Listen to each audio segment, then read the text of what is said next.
Just think of the most beautiful thing you've ever seen in your life, besides my face, and here it is.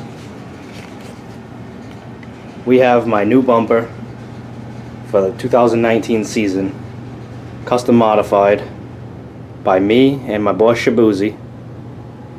So Shiraz did all the air duct improvements, removed the factory supports, I guess you could call it. There used to be two vertical supports in each hole. Those are now gone, and they're opened up a little wider. And then I had this aluminum 3-inch aluminum piece riveted on, well, cut from the A&E Metals in my neighborhood, and then I drilled and riveted it onto the bumper, and then had the bumper painted. This used to be a dark gray bumper from a junkyard.